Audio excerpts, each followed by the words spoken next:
dana u dan sve ljepše i ljepše. Dolaziš pred mjesto i ono tu na stopu vidiš lijevo Abu Sadkova ulica. Vidiš realizacija voznika. I zamisli ovo je veliku autonomsku državu.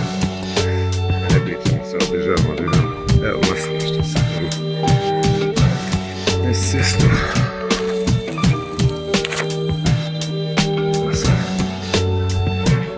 Eto, Abu Sadkova cesta.